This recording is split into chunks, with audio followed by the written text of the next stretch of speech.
qur-aanka barashadiisa iyo ku dhaqankiisa iyo in lagu tadabburo waa saddex shay aad u qiimo badan aadna u muhiimsan waana saddexda rabbigeena subxaanahu wa tacaala oo qur-aanku u soo dejiyey sababta la dhihi karo qur-aanka rabbi subxaanahu wa tacaala u soo dejiyey waa saddexdaas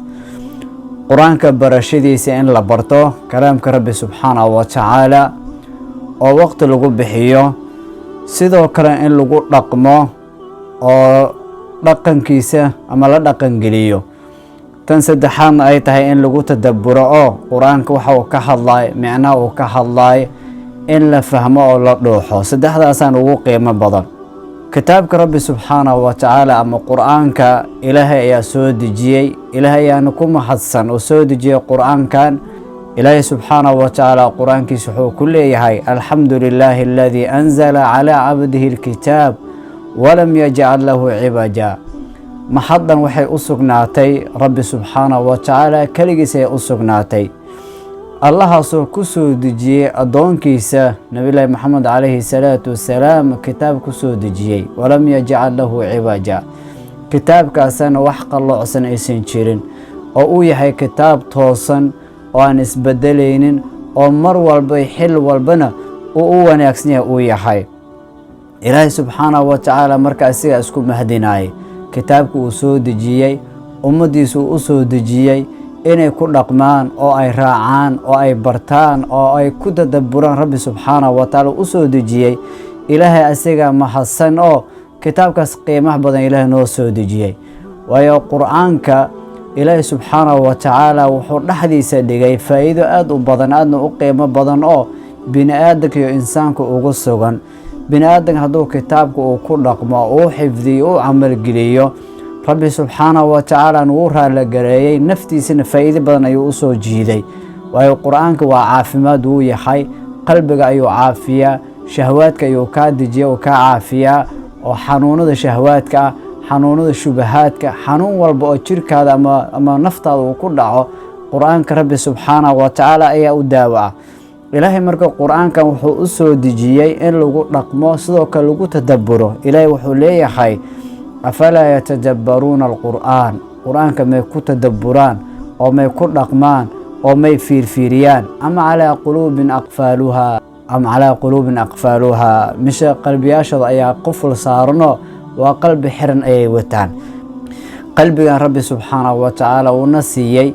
oo mar walba uu doonaya rabbi subxaanahu wa tacaala qalbigeena inaan yani shaqo gelino oo qur-aanka inaan ku fikirno uu rabbi subxaanahu wa tacaala naga doonaya wuxuu leeyahay qur-aanka may ku fakiraan oo may ku tadabburaan oo may fiiriyaan micnihiisa may bartaan am calaa quluubin aqfaaluhaa mise qalbiyaashooda ayaa quful saarano waa qalbi xiran ayay wataan marna ilaahi subxaanahu wa tacaala wuxuu leeyahay afalaa yatadabbaruuna alqur'aan war qur-aanka may fiiriyaan oo may ku dhaqmaan oo may ku camal falaan oo may ku fikiraan walow kaana min cindi gayri illaahi lawajaduu fiihi ikhtilaafan kaiira qur-aanka rabbi subxaanahu wa tacaala soo dejiyey hadduu qof aan ilaahay ahan uu soo dejin lahaa ama bini aadam uu dejin lahaa ama qof kale uu dejin lahaa dhexdiis waxaa laga heli lahaa qur-aanka iskhilaafitaan fara badan waayo bini aadanka dhaqankiisa wuxuu yahay wuxuu soo dejiyey inay iskhilaafaan oo iska daba imaadaan wixii bini aadam uu qoray guud ahaanba ilaahay subxaanahu wa tacaala marka wuxuu leeyahay qur-aanka may ku tadabburaano oo may fiirfiiriyaan haddii qof kale agtiisa uu ka ahaan lahaa qur-aankan waxaa laga heli lahaa iskhilaafitaan fara badan iyo iska hor imaasho fara badan marna ilaahay subxaanahu wa tacaala wuxuu leeyahay kitaabun anzalnaahu qur-aankan rabbi subxaanahu wa tacaala soo dejiyey waa qur-aan waa kitaab anzalnaahu ilayka nabi maxmedow xaggaadan u soo dejinay mubaarakun waa mid barakaysan oo khayrkiisa uu badan yahay liyadabbaruu aayaatihi waliyatadakkaruu ulul albaab ilaahi subxaanahu wa tacaala wuxuu leeyahay waxaan u soo dejinay kitaabkan barakaysan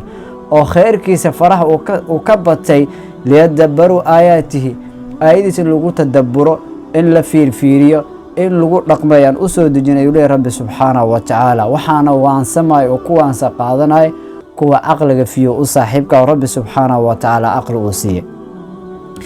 ilaahay subxaanahu wa tacaala qur-aankan wuxuu dhex dhigay faa'iido aada u qiimo badan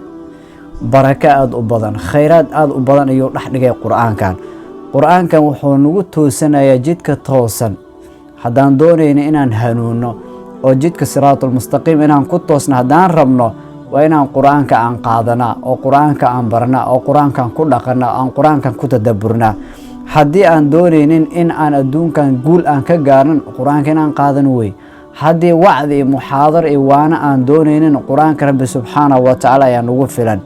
waayo nabi maxamed calayhi salaatu wasalaam markii lagu soo dejiyey qur-aanka kitaabka, wuxuu ilaahay amray dadka inuu ku waaniyo, dadka wacdi doonayo oo doonaya qalbigooda inuu jilco doonayo in qur-aanka rabbi subxaanahu wa tacaala lagu waaniyo. ilaahay wuxuu leeyahay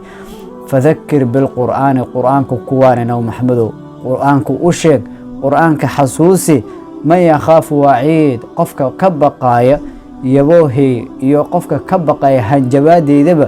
qur-aankan u sheego, qur-aanka ku filan. qur-aanka waa goorta aad ku waana qaadanayso, waa goor aad qur-aanka aad fahantay, aad baratay, micnaha uu ka hadlayn aad garanayso, wuxuu ku farayn aad garanayso, wuxuu ku amran aad garanayso oo barasho aad soo gelisay. sidoo kale aad ku tadabburtay, aad fiirfiirisay micnihiisa, markaasaad ku waana qaadanaysaa qur-aanka. ama qur-aan aadan baranin, aadan aqoon u lahayn, aadan ku tadabburin, aadan ku camal falaynin, kuma waansa qaadan kartid.